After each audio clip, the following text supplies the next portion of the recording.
So for today's class, what you'll need, a broomstick. Everyone, welcome to day 2. We're going to work on the sole of the foot today, releasing the sole of the foot. There's 5 layers of tissue that we're going to be working through with this technique. The brain needs to have a huge sense of grounding through the feet. If your body can't sense into the feet properly, it grounds through the hip often, and you can see a person when they walk, it's like the body's grounding through a hip, it's not grounding through the foot. So they've probably got hip problems, back problems, maybe even knee problems, ankle problems, that kind of thing. So this creates a big stimulation for the whole body. So it releases a lot of fascial chains through the entire body. The easiest one to do first is you're standing on this, so we're not standing on the heel. We're not really standing up on near the toes here either. It's more this middle part of the foot here. And we're just standing right on the arch. You can do this with shoes on if it's too much, but gradually do it with no shoes. And I'm just rocking weight side to side, so that's pretty tender right now. So I'm just standing on a towel here because I don't want to damage my stick being on the pavers here. Then I'm just walking my feet backwards a bit, which will make the stick release more towards the front of my foot. And this helps mobilize the joints in the feet too. So the joints in the feet can get very stiff. Some people have, their feet are so stiff, especially through the midfoot. The midfoot needs to be able to move. So it means that the back, the heel, and the front of the foot should be able to turn independently to a degree. And it's through the midfoot that happens. Then I'm going back up towards my heel. I'm not on my heel, but I'm really where the plantar fascia attaches to. So I'm on that area there. And I'm just rocking weight side to side. A minute is enough, 2 minutes. It's probably maximum you need. Let's do some warm-ups. So feet are together. We're bending the knees back and forward, and I'm keeping a heavy heel. So as I do this, I've got heavy heel. As I come forward, the pressure comes more to the front, to this row of bones here, but I still have a heavier heel. So I feel pressure change, it goes more to the front, then back towards the heel, but I'm keeping a heavy heel even when the pressure moves forward. So I'm not letting the heel weight lift off at all. This allows the pronation of the heel to occur, and also pronation through the midfoot to also be there too, and the right movement to happen in the knee joints too. So the knee joint's not just a forward and back moving joint or hinge joint like it's normally said, it's got a rotational component. So how I'm moving here, that's all from the knee. So when we do bend and straighten of the leg, there's a rotation that's occurring, and that links with the pronation and supination of the feet here. So this one exercise looks like the most simple looking thing. It's very, very useful to walking patterns, Tai Chi patterns, and I do this every day for the last probably 27 years. So as you get more warmed up, you can find you can sink a bit more, but you still keep that heavy heel. Then circle. So I'm keeping the pressure in the bottom of the feet. I'm not peeling the feet off at all, the ground. And it's just small circles, it's not massive. It's like my feet are melted plastic and they stay stuck to the ground. The other way. The leg has a spiral motion, it does when it moves. So this is just working with that spiral motion. And Tai Chi movements based off circles and spirals. Come up. So just come up on your ball of the foot, high as you can go. So it'll just stretch the big toe joint here. For some people this will be hard to do, won't be much motion, could even be painful. So I don't want you to push into pain at all. And the same with this one. So ideally you can make a straight line here.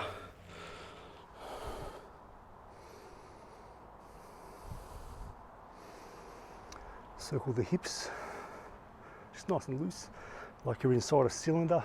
You've got to clean the inside of the cylinder. We're mobilising hip joints, SIJ, that's the back of the pelvis, the lower back, even the upper neck gets mobilised because the head stays in the centre. So there's mobilisation that happens up that level too. And again, such a simple looking exercise can really move a lot of joints. The other way.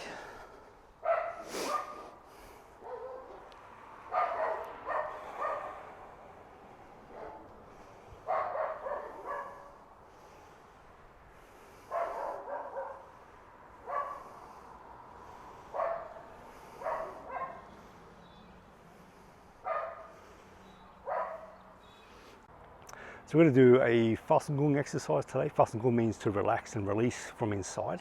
So it's a relaxation exercise. So it's how you can use your mind, your awareness, to soften an area. The easiest way to relax, because I find people, when you tell them to relax, they often tense up more. So there's a fear associated with it, an insecurity associated with it. I can't do that. Relaxation is a very natural thing, and it's happening even if you think that you're not able to relax, okay? Easiest way to think about relaxation and how to get that skill back if you feel you've lost it is to use less strength. So let's try this right now. So make a fist, make it as hard as you can. So hard my knuckles are turning white. If I held this for ages, there'd be less blood flow, I'd start to get sore. I'd lose maybe some feeling in there too. So how I make this relax, I put my awareness on my fist and I'll let go of the strength. And it softens. The blood comes back, the energy flows better. So if I do my shoulder, so I bring my shoulder up, I feel the tension here in the trap muscle. So how I relax this, I put my awareness here and I let go of the strength and it drops. Try this shoulder without lifting it up. So I'm just being aware of the shoulder, I let go of strength. It drops a little bit. Focus on it again, be aware, can you make it soften anymore? So when we relax, the awareness is just on that area and you're letting go of the strength, letting it soften, let it release. What that does is as we progressively go from top downwards, it releases the fascia, releases the tension in the area and spreads it out into areas of that region or spreads it out down further. So the tensioning goes into the fascial system. It's like a meshwork, like a netting through the whole body. So it helps it become activated in a 360 degrees, like a spherical plane. So let's do this. So your feet, aim to be outside of your feet in line with the outside of your shoulder. Straight feet if you can.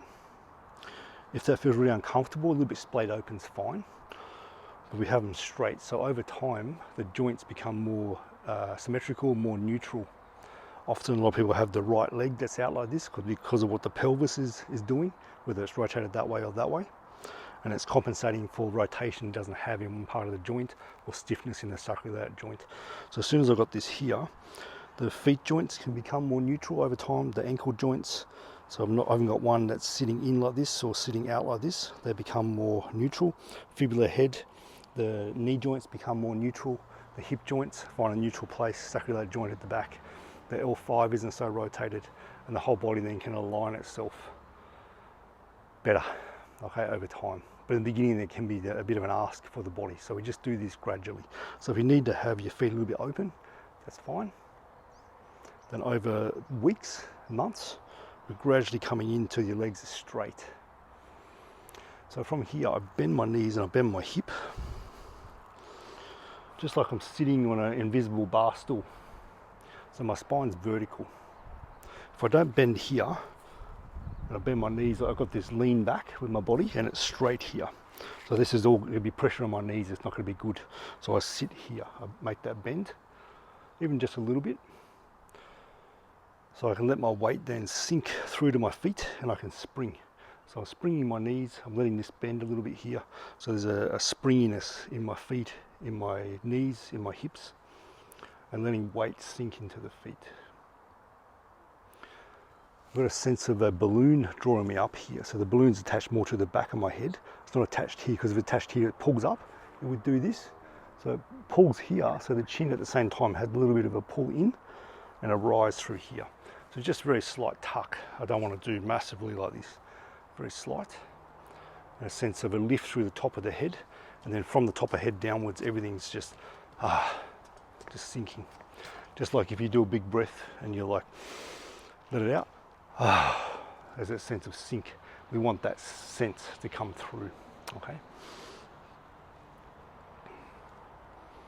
So I've got that position there. You might feel it in your thighs already, it's good. And just closing your eyes, place your tongue on the roof of the mouth. Helps stimulate a big electrical circuit through the center of the body and also helps pressurize the breathing into the abdomen better. The teeth are unclipped, the lips are closed, so it helps the jaw then to better relax. And I'm breathing in and out through my nose, and the body will find its own rhythm.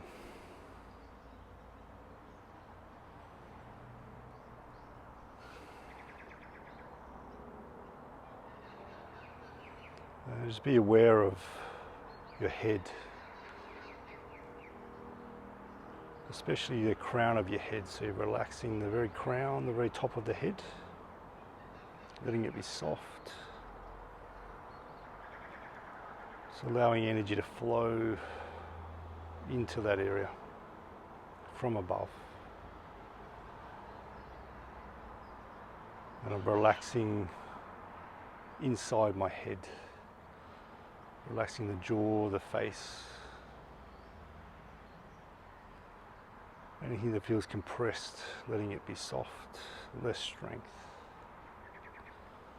Then I'm relaxing my eyes, letting them sit back in the sockets. So when I relax the eyes, it helps the entire nervous system to relax. Then I relax my neck, as if the neck's full of air. There's no more muscles, no more vertebra, just air, and the head's just floating on top. And relaxing your chest, relaxing your shoulders, just letting the arms hang from your body. Being aware of the ball and socket joints of your shoulder, relaxing the ball and the socket.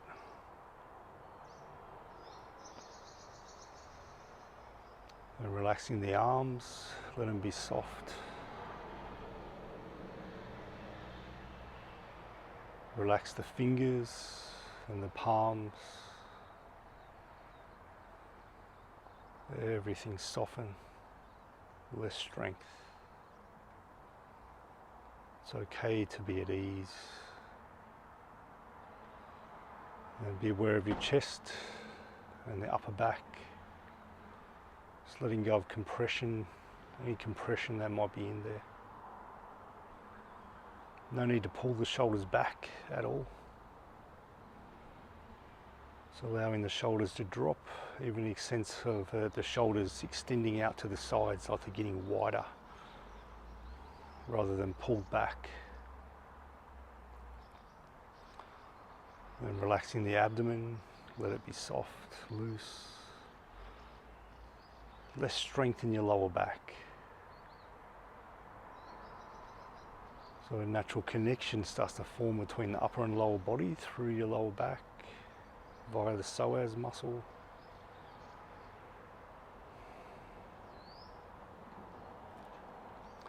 And letting the hips be soft. And the thighs. So we have to use these muscles to stand, but we can use less of the muscle, less strength. So we become good at graduating strength rather than using 10 kilos of force on something that only requires 1 kilo of force. But usually we only have 10 kilos or no strength, so we don't have any grades between. This helps teach you how to have grades of strength. So I'm relaxing my thighs, I relax my hamstrings at the back of the thighs, letting that link into the feet, soles of the feet. And I relax my knees,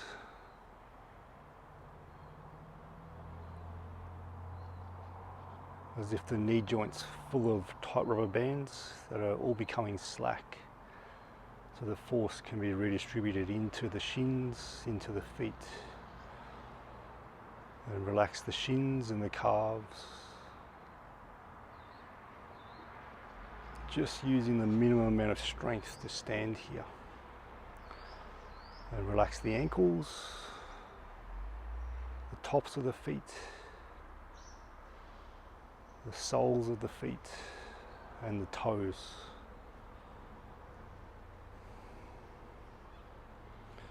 So just finding that perfect balance point where you don't have to be using the toes to grip.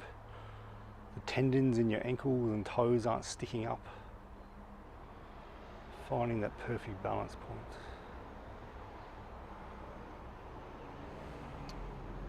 Be aware of your whole body. Whole body relax. whole body together.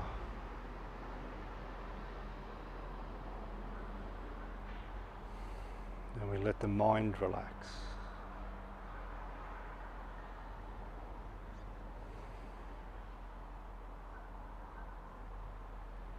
We let the heart relax.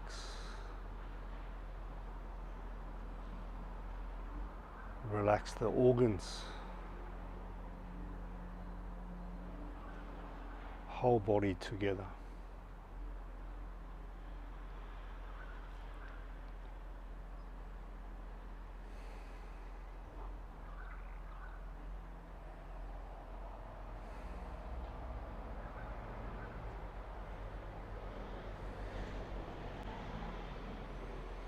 And pop your hands onto your hips, so they're like a monitoring system, so your fingers like that. So the hands represent the height of your hip. We're going to see if one hip yoinks up, hikes up, one drops. So we want to keep them level. So from here I shift the weight across, and I shift the weight across. So I'm keeping my spine vertical. So I'm not bending or tilting, vertical, which means I have to sit in the qua here still. So I sit deeper in this qua as the weight shifts across, and deeper in this qua. If I don't, the body will do this tilt, so I need to sit here more, and also sit here too properly. So as I shift here, I'm feeling the weight shift. So I've got a lot of weight that's just gone into this leg, into the tripod of my foot. So I push across, so I push with this foot. I feel the kinetic force come up, then it loads, and I reroute that into this leg, still staying vertical. Tripod of the foot still taking the weight. So again, the tripod, the heel, knuckle of the big toe, knuckle of the little toe, that tripod has the weight all the time through this exercise. I'm just noticing, is my body staying vertical? Are my hips staying the same height? Or is one changing position, tilting? And I want you to just feel that, just the change of the weighting. So in Tai Chi it's empty, distinguishing between empty and solid. So solid is the weight in the leg. So I feel a lot of weight here, and this leg's emptying from weight. In a moment we'll start lifting the leg so it's totally empty, and this will be completely full of weight. I push the weight across, so it's transitioning. The solid bit starts becoming empty, the empty starts becoming solid or full of weight. So I'm relaxing my diaphragm as I do this. A little bit hard to do as I talk as well.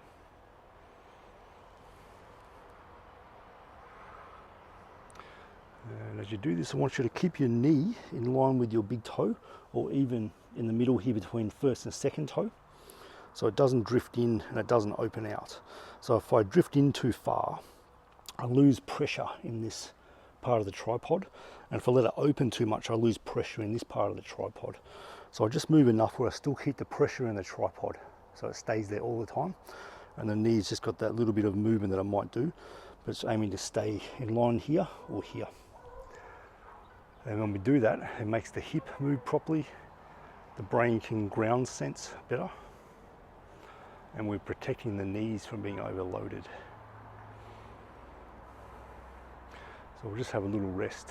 I could do this all day, but I'm just thinking about you guys. So just have a little rest, let the legs be loose.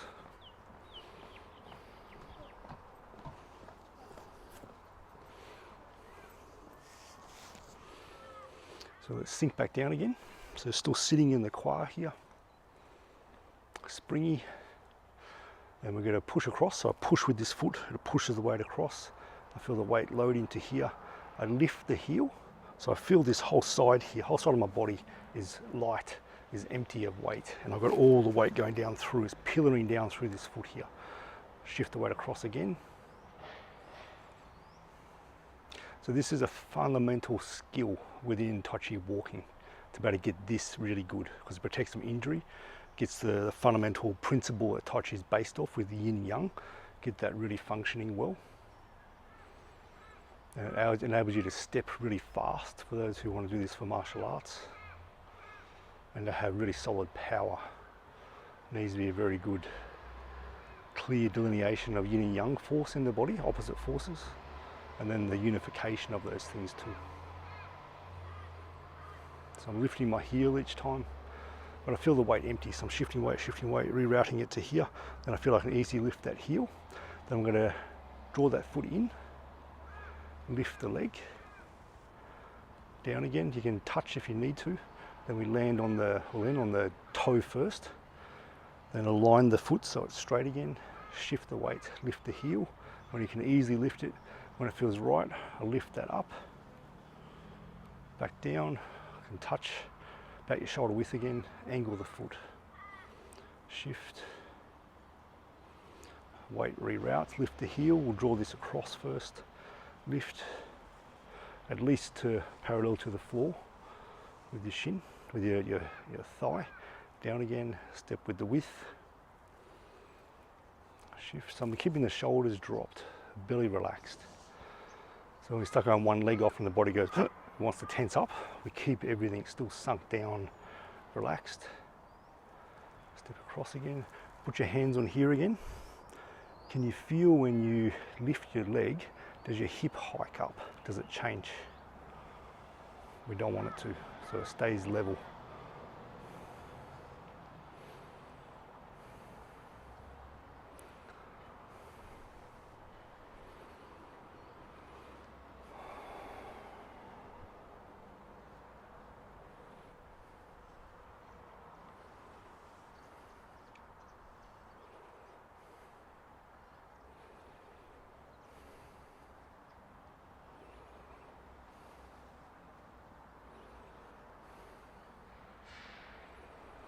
So we're going to change this up a little bit, and we're going to land on the heel. So we draw in, back down, land on the heel first, angle the foot,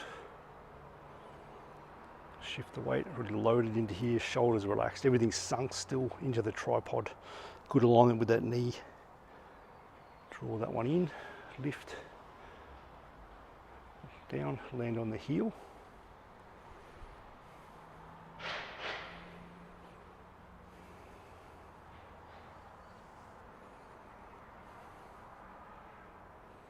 This is such an important skill, this one. That's why I'm focusing on it so much right now and the next few days as well.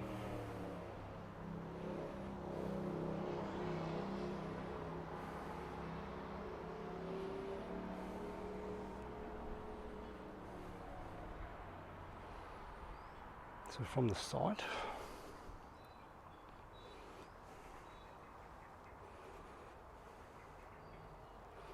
so I'm staying vertical. I'm not leaning forward, definitely not leaning back. When I lift my knee, I'm not bending like this. I'm not leaning back, I stay vertical. So it looks like, you know, nothing much changes in the entire body except for that leg lifting. So it doesn't alter the position of my spine.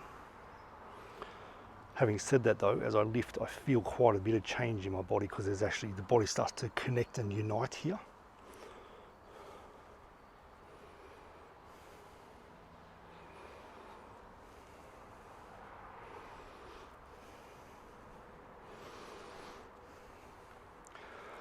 And we just let the arms come up, extend out forward, so we embrace the tree.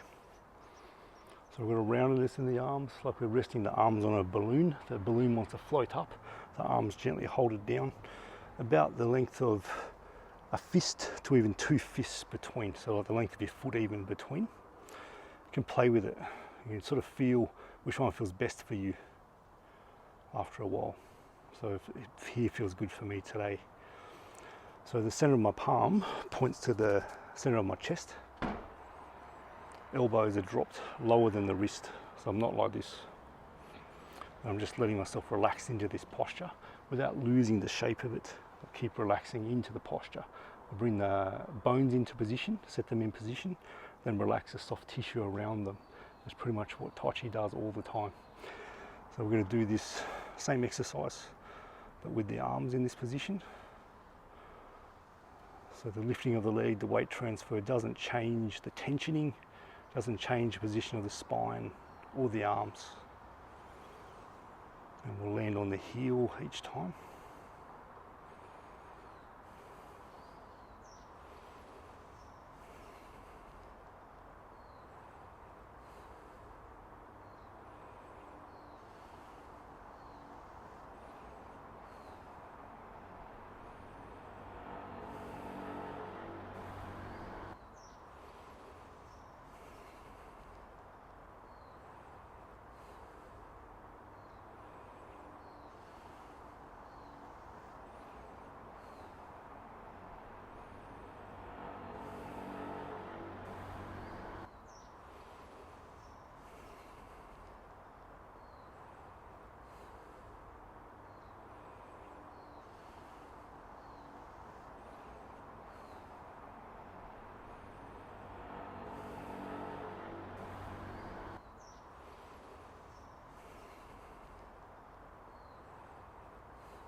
And then we close 3 times.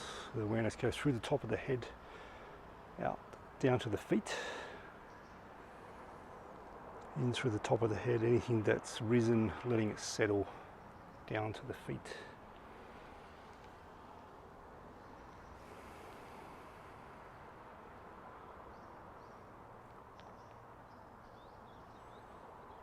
It's like you're pushing a ball underwater, that sort of buoyant feeling in the arms, about the level of your belly button. Holding this position, again like we're holding a ball, so it's not flat like this, like you're holding a ball with the hands.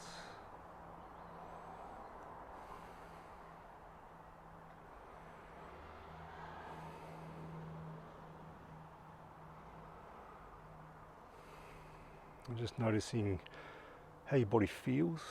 Is there things circulating? Does the body feel still, relaxed? Do you feel tense?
I dedicate the entire merit of this practice to the enlightenment of all beings in all places and all times. May this be a gift to the world and to you.